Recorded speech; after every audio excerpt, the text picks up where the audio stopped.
Assalamualaikum warahmatullahi wabarakatuh. Salam sejahtera, salam damai untuk kita semua. Masih bersama Hobi Mas DJ. Video kali ini saya akan menjawab pertanyaan dari kolom komentar yang sudah saya pilih-pilih, yang insya Allah bisa membantu Anda untuk menuju jalan kesembuhan. Oke, saudaraku, tapi sebelumnya yang belum subscribe, pastikan Anda sudah subscribe dan di like videonya. Karena itu sangat membantu channel ini supaya terus berkembang dan bisa menjadi jalan kesembuhan untuk kita semua. Oke, simak baik-baik videonya. Ini pertanyaan pertama dari saudara kita yang akunnya bernama Muhammad Syukri. Salam dari Malaysia, salam dari Indonesia, saudaraku.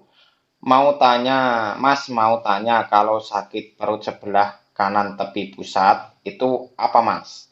Adakah Mas pernah merasa? Ya, jawabannya ya. Jadi ini saudara kita Muhammad Syukuri ini biasanya ini korban browsing ini saudaraku ya. Memang kadang-kadang kita itu merasa agak seperti apa ya? Nah, kalau browsing ini bunyinya usus buntu, wah, makanya itu cemas. Ini beliau ini sudah beberapa kali bertanya di kolom komentar. Saya lihat terus ini, tapi tidak apa-apa lah. Mohon maaf agak lama jawabnya. Jadi gini saudaraku ya, untuk yang menyeri-nyeri di bagian perut bagian bawah dekat pusat sebelah kanan itu biasanya dialami oleh kita para penderita asam lambung yang sudah mulai-mulai mau sembuh. Nah, jadi bersyukur ya, ini biasanya masih disertai kadang-kadang nyeri dada, kadang kembungnya masih agak-agak sakit di tulang rusuk. Itu memang sering juga mengalami sakit di bagian perut kanan bawah dan itu tidak masalah. Dan memang saya dulu mengalami itu cukup lama, dari sekitar hampir 5 bulan, itu lama kok pokoknya, sehingga saya pun ikut cemas dulu. Nah, bagaimana biar nggak cemas? Gini cirinya saudaraku, ketika kita angkat kaki seperti ini, nah jadi kaki kanan kita angkat, ini kalau usus buntu ini sakit luar biasa. Tetapi kalau kita tidak, sakitnya itu tetap. Nah, sedangkan sakitnya yang di bagian perut kita kan hanya seperti dicubit, kadang juga cekit-cekit, tapi awet. Nah, itu tidak apa-apa. Jadi teruskan saja terapi-terapinya, apa-apa yang sudah saya jelaskan. Silahkan disimak baik-baik, part demi part di waktu santai supaya Anda lekas paham. Karena jika Anda paham, maka kesembuhan insya Allah akan segera datang. Karena itu juga untuk diri Anda sendiri. Nah, ini saudara ya. Jadi jangan cemas, tidak masalah. Terus pertanyaan berikutnya dari saudara kita yang akunnya bernama Ahmad Basuki. Berapa hari sudah enakan, tidur juga sudah enakan meskipun masih menyender. Nah, ini bagus masih menyender. Cuma sering batuk menjelang tidur dan terbangun tengah malam saja. Berasa seperti ingin sembuh. Terus nyoba makanan pedas, perut terasa panas, tapi cuman sebentar. Bangun tidur, ulu hati yang panas. Nah, ini saudaraku ya, ini perlu diperhatikan. Jadi silahkan Anda simak di part 41. Di situ sudah saya jelaskan apa-apa yang membuat kita kambuh.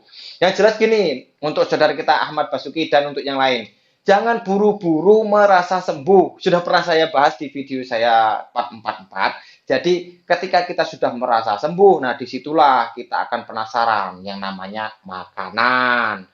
Apa-apa yang pernah kita lakukan dulu, itu kita lakukan lagi. Karena memang sudah sering saya bilang juga, kita itu bukan hanya merubah pola makan. Pola kehidupan inilah yang agak lama. Karena apa? Kita terbiasa dengan pola kehidupan kita yang buruk. Ketika kita sudah merasa sembuh, otomatis kita ingin mengulangi apa-apa yang dulu sering kita lakukan. Karena memang itu yang sudah mendarah daging biasanya.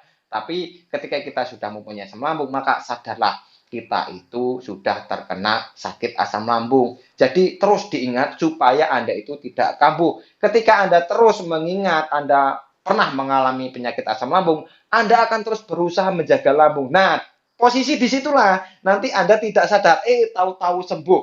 Nah, gitu ya. Jadi tidak perlu, oh saya ini sudah sembuh sekian persen, saya sudah sembuh sekian persen, saya sudah sembuh. Betul, itu lebih baik nanti dulu. Ketika Anda memang sudah bisa benar-benar apa-apa yang dilakukan orang normal yang terdekat dengan Anda, apa-apa yang dia makan, apa-apa yang dia lakukan, Anda juga bisa melakukan, disitulah Anda sudah sembuh. Nah, paham ya? Terus makanan pedas. Nah, ini juga pernah juga saya bahas. Kalau kira-kira sesuatu itu membuat kita kambuh, membuat masalah di lambung kita, ya untuk apa? enak kita hindari dulu. Ngebet misal, ingin ngopi, ingin makan pedas, ingin makan gorengan.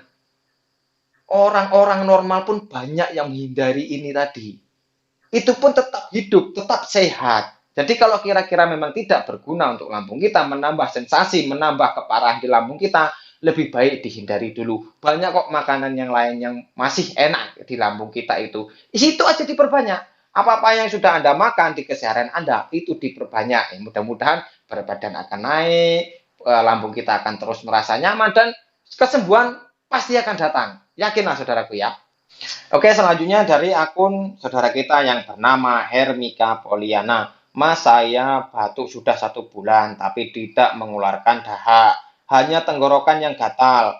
Kata orang, ciri-ciri sakit asam lambung itu memang batuk-batuk. Itu gimana ya, Mas? Mohon penjelasannya, Mas. Nah, ini pertanyaan bagus. Jadi, pernah saya bahas di part 21. Karena apa? Memang sakit lambung kita itu berhubungan dengan THT, karena kan katup esofagus kita yang mengendur, otomatis selongsong lambung bagian atas ini juga kan terganggu. Ya ini kan saluran dari tenggorokan, ya hidung, telinga. Nah jadi yang dirasakan oleh saudara kita Hermika Poliana ini batuk. Saya dulu sering sekali batuk. Bisa tengah malam, bisa juga ketika saya sedang beraktivitas. Nah, berarti apa? Batuk ini sering muncul ketika kita memang sudah mulai-mulai enak beraktivitas. Kita makan biasanya sudah mulai banyak. Sudah aktivitas itu sudah yang setiap hari kita bekerja sudah bisa. Tetapi batuk ini memang sering sekali mengganggu kita. Apalagi mau tidur. Nah, batuknya itu gatal. Saya dulu sering sekali karena memang saya juga kan kerjanya duduk dan menunduk. Tahu-tahu gatal. Oh, batuk itu biasanya sampai kadang-kadang sampai agak lama lah. 3 menit, kadang 5 menit kok nggak plong-plong. Nah, dulu saya pernah penasaran juga. Saya kira memang saya terkena flu. Ternyata ketika saya terus melakukan terapi-terapi yang sudah saya jelaskan, itu akan mereda. Dan alhamdulillah sekarang sudah hilang. Nah, gitu saudaraku ya. Jadi saudaraku ya, lakukan saja apa-apa yang sudah Anda lakukan. Dari ketika Anda masih parah sampai ke detik ini kira-kira membuat lambung Anda nyaman. Ya, simak video saya sebelum-sebelumnya, itu dipraktekkan saja. Dilakukan. Nanti dengan beriringnya waktu, ketika lambung Anda sudah benar-benar membaik, itu akan hilang dengan sendirinya. Saya dulu juga mengalami batuk itu sampai hampir sembuh total itu masih sering gatel. Nah, cuman kan biasanya gatel batuk itu biasanya setiap malam, setiap hari. Itu 3 hari sekali, 5 hari sekali, seminggu sekali, lama-lama akan hilang. Nah, itu tidak masalah.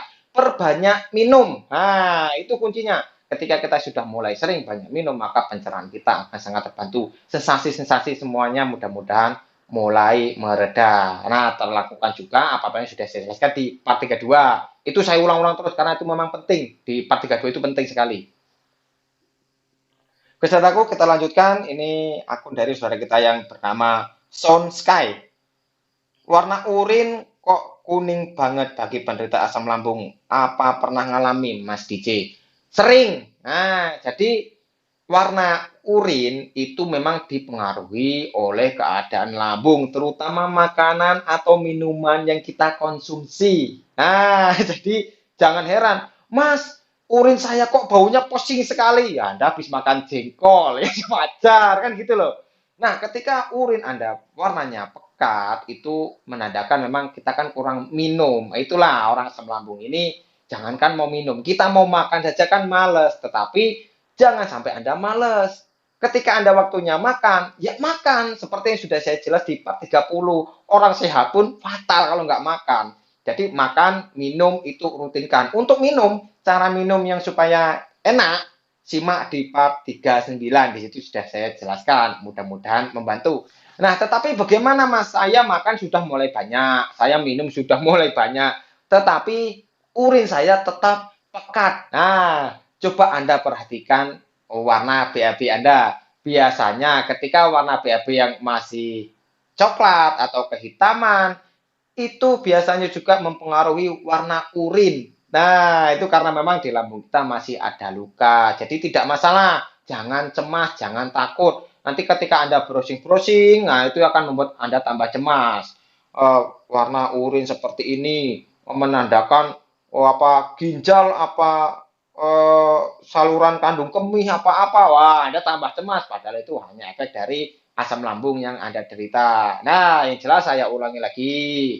Untuk memastikan bagi semuanya saudaraku ya, supaya tidak salah penanganan, pertama Anda harus konsultasi dulu ke dokter sebelum Anda mendiagnosa diri Anda itu terkena asam lambung. Jadi, yang mendiagnosa Anda itu terkena asam lambung atau GERD itu adalah dokter.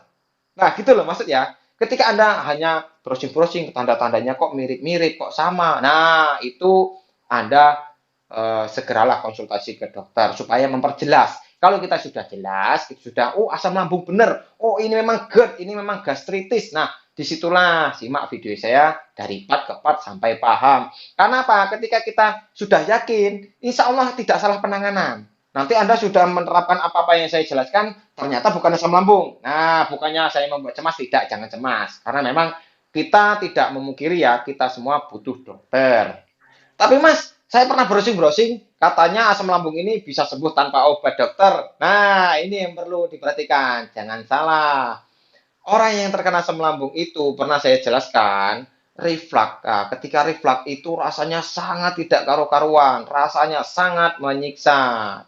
Itu hampir tidak mungkin jika orang itu tidak menghubungi dokter.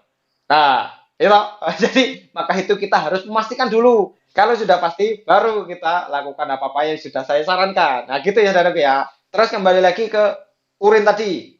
Nah, selain warnanya pekat, saya dulu juga pernah dan memang beberapa kali sampai beberapa hari itu ketika buang air kecil sudah warnanya pekat, sedikit agak sakit pula. Jadi itu kalau kita browsing-browsing gangguan kandung kemih, wow, tambah cemas saya dulu. Nah, itu loh jangan sampai terjadi sama Anda ya. Dah, pokoknya itu hanya sensasi dari asam lambung. Perbanyak minum, perbanyak berjemur dan berjalan di sore hari. Nah, mudah-mudahan akan mereda dengan sendirinya. Sambil ngopi ya, saudaraku ya. Tapi jangan ditiru, ini bahaya bagi penderita asam lambung. Terus untuk saudara kita yang akunnya bernama Arni Harni. Assalamualaikum warahmatullahi wabarakatuh. Waalaikumsalam warahmatullahi wabarakatuh. Salam sehat dan salam kenal Kang Hobi DJ. Saya sekarang masih merasakan kagetan, teratapan, dan pusing lihat ketinggian. Apa solusinya, Kang? Mohon sarannya. Nah, kagetan bahasa Jawa itu teratapan. Misalnya apa dengar berita apa, itu rasanya deg-degannya itu agak berlebih seperti orang normal itu agak berlebih. Atau ketika berkendara, berkendara itu kendaraannya di depan kita padahal masih jauh kok rasanya sudah gimana ini? Wow, itu biasanya membuat kita juga teratapan. Nah, sebenarnya saudaraku ya kagetan ini juga biasa dialami oleh orang normal itu biasa. Nah, tetapi untuk kita para penderita asam lambung ini, kagetan ini bisa lebih sering terjadi. Karena apa? Pikiran kita kan cemas, pikiran kita kemana-mana. Ketika kita melakukan sesuatu, itu kadang-kadang seperti melayang. Kita tidak menyadari dengan benar-benar bahwa kita sedang melakukan itu. Pikiran kita entah kemana-mana. Nah, iya kan? Jadi ketika kita tempat ramai pun, kadang-kadang kita berasa sendirian. Karena apa? Pikiran kita entah kemana-mana. Pikiran kita tidak situ. Kurang fokus. Kadang-kadang ngobrol sama teman saja, apa yang ditanyakan, kadang-kadang apa jawab apa tadi? Lupa. Karena apa? Pikiran kita sedang kacau. Wajarlah seperti itu. Karena sudah saya bahas, ketika lambung kita bermasalah, lambung ini kan diproses oleh otak ini otomatis. Tidak perlu kita perintah. Dan juga mau berhenti pun tidak bisa kita hentikan. Beda dengan napas, beda dengan mata, bisa kita kontrol. Kalau pencernaan tidak bisa, otomatis. Ketika pencernaan kita bermasalah, maka pikiran kita pun akan negatif thinking. Kita akan berpikir yang tidak-tidak, yang jelek-jelek itu yang pikirkan. Bukan yang pikiran kita, bukan kita mikirkan yang bagus-bagus, malah yang jelek-jelek. Nah, makanya di agama saya, terutama Muslim ya, jadi was-was itu sangat dihindari, tidak boleh kita was-was. Jadi tenangkan pikiran. Kita harus sadar bahwa kita punya Tuhan. Ketika kita mau tidur atau ketika selesai ibadah, kita ngadu, ngadu bahasanya itu. Jadi kita curhatlah kepada Yang Kuasa. Kita mohon kesembuhan. Mudah-mudahan nanti kita diberi jalan. Walaupun entah dari mana datangnya, biasanya tahu-tahu ada sesuatu yang membuat kita sembuh. Ya contohnya mungkin dengan Anda menerapkan cara-cara saya bisa menjadi jalan kesembuhan Anda. Jadi untuk saudara kita, siapapun, ya terutama Ani Harni ini, jangan kagetan lagi. Itu memang biasa dialami oleh para penderita asam lambung. Tidak usah cemas. Kalau Anda browsing-browsing nanti, tanda-tanda lemah jantung. Tanda-tanda tensi naik. Anda tambah pusing nanti. Pokoknya jangan dihiraukan. Kita cuekan saja. Kalau memang sudah positif Anda asam lambung, yaitu memang efek dari asam lambung. Oke, saudaraku, pokoknya disimak terus video-video dari Hobi Mas DJ. Video untuk menjawab pertanyaan ini masih berlanjut. Jadi habis Anda menonton video ini, simak video selanjutnya. Ini akan saya lanjutkan. Jika ada salah ucap, salah kata, saya mohon maaf karena saya manusia biasa. Kepada Yang Kuasa saya mohon ampun. Jika ada benarnya, itu datanya dari Yang Kuasa untuk Anda. Mudah-mudahan Anda lekas sembuh total. Amin ya rabbal alamin. Akhiri, assalamualaikum warahmatullahi wabarakatuh. Salam damai.